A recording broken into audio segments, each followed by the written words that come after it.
What's up, everyone? Thank you so much for tuning in. If this is your first time seeing my face, welcome to my channel. My name is Letty Maps and I am a South African currently living in South Korea.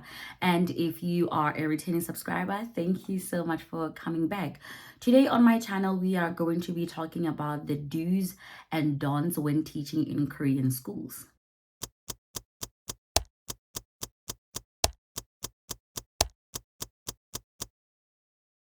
So I wanted to make this video because I feel that there are some people who may feel that they're not prepared to enter Korean schools as teachers, because a lot of people are coming to Korea for the first time as English teachers. And I think this video is going to be very informative and helpful for some people. And I honestly think that this is a topic that we should be talking about a lot. And I looked into YouTube and I could not find any videos regarding this topic. So I was like, perhaps that's a sign that I should make a video regarding this topic. So like I said, we are going to be talking about the things that you want to do, or the things that you should be doing as a teacher, as well as the things that you should not be doing as a teacher.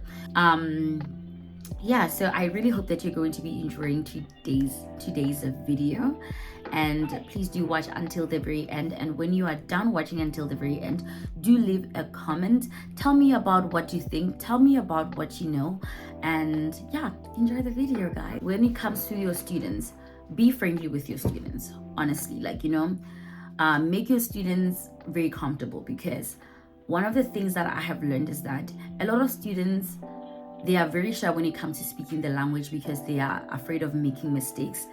And once you have created a relationship with them where they realize that they are safe around you emotionally as well, and that they can be free and friendly with you, then that also helps them to learn the language without being afraid of making mistakes.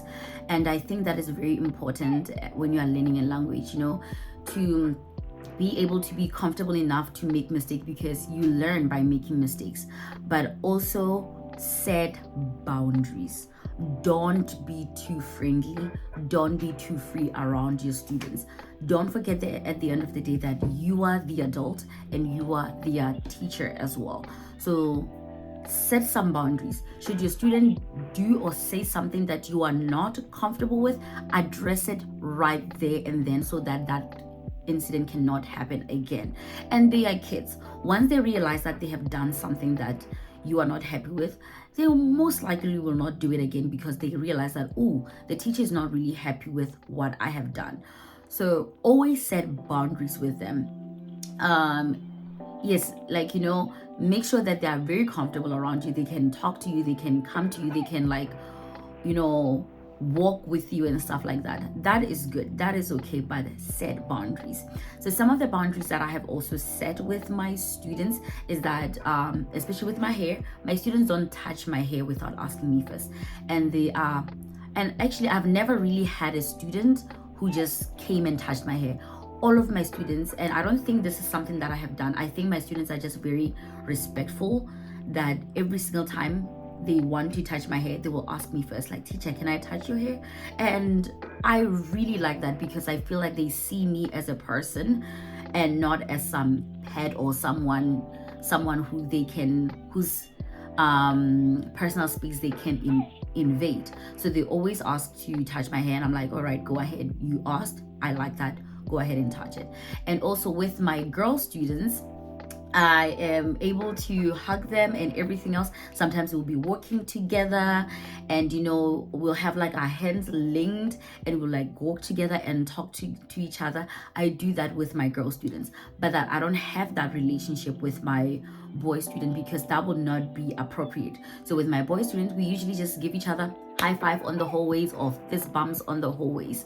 But with my girl students, they can come to me and be like, teacher, I'm so sad, this happened, and they come for a hug, and I'm like, it's okay. And so those type of boundaries, set those boundaries from the get-go. Just be careful, because sometimes when the students are too free, sometimes the relationship you have with them may come across as inappropriate. So always be careful of that. Yeah. And number two, this one is very, very important. Be careful of what you post on social media. Be careful of the pictures. I know sometimes, your students will be doing cute things and you want to share that with like your family and your friends or just like people on the internet. But especially if you're working with young kids, elementary students, children who cannot consent to their pictures being taken, don't take pictures of your students or videos and then just put it on the internet without blurring out their faces, unless if you have gotten consent from their parents or if the students are old enough to actually give you consent. So for the people who have been placed in things like in places like elementary school, I would say don't do it. So when I take pictures with my students, a lot of time they are the ones who are taking the pictures, or sometimes I don't even show their faces or cover their faces as well if I'm going to be sharing that picture or that video. So don't just put your students' faces, your children's faces on the internet unless if you have gotten consent from the parents or if the students are old enough to give consent to you. So be careful because it could come back and bite you in the butt.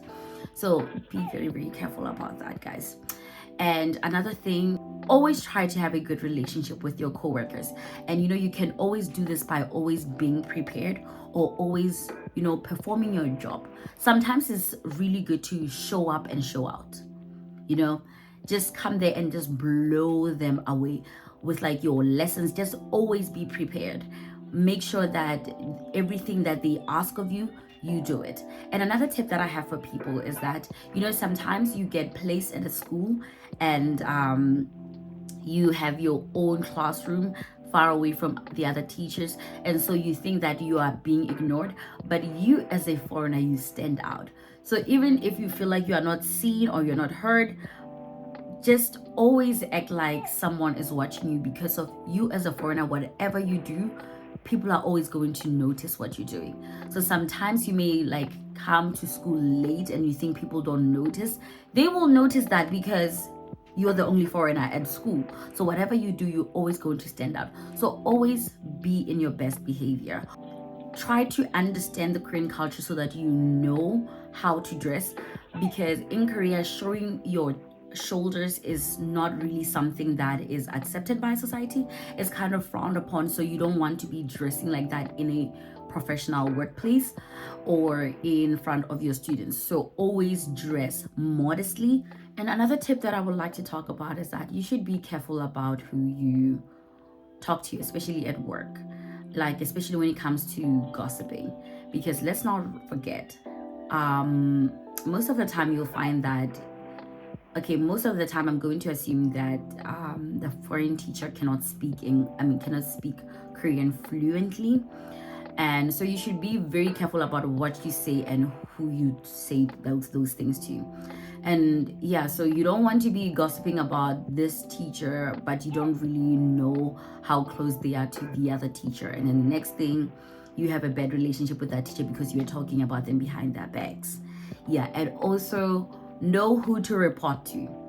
If something happened, don't go straight to the principal to complain, because now you're going to be giving your co-teacher a bad name. If something happens that you're not happy with, the first person that you should be talking to is your co-teacher. Try to, or like your handler, try to sort out a lot of problems that you have with your co-worker before you go straight to the vice principal or to like the principal, because really that's not going to help you have a good relationship with your co-workers. And I've said this so many times on my channel. I have said that the relationship that you have with your co-workers, especially your co-teachers, will make or break your experience as an English teacher over here. So you always want to make sure that you and your co-teacher have a good and healthy relationship. And like I said, know who to report to. Always report to your handler or your co-workers. Don't go behind their backs to complain to someone else. You don't want it coming back to them that you went and complained to this teacher when you could have addressed that issue with them.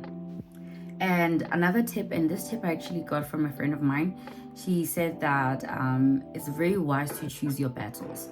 You know, don't react to anything and everything that is done or said to you, because you know sometimes a lot of things that you may consider to be offensive are not done to offend you, but they're done because of like they don't know that that thing is offensive to you. So you know, some things, just let them go. Let go of some other things. You cannot react to anything and everything. So just know which battles to fight and which battles to not fight.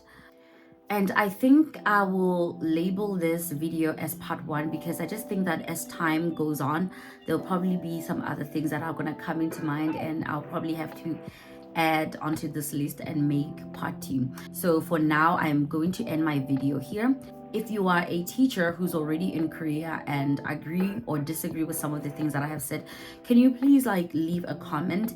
And if you have any other tips for those who are coming or those who just got here, can you also leave it in the comment section? Guys, let us have a discussion on the comment section. I like having discussion on my comment section because I feel that I can learn so much and from your experiences, and also get some video ideas from the comments that you have left. So thank you so much for those who have watched this video until this far. I really wanted to make a sit down video because I have been posting a lot of vlogs, and I do like to sit down and talk about some things that I think are important or helpful. And I hope that you have enjoyed this video. Do not forget to subscribe if you haven't. It's free. It's literally free. And like this video and share this video to anyone who is interested in coming to Korea, or who just got to Korea and who you feel that this video could be very useful to. And I will see you on another video. 감사합니다 and have a good night.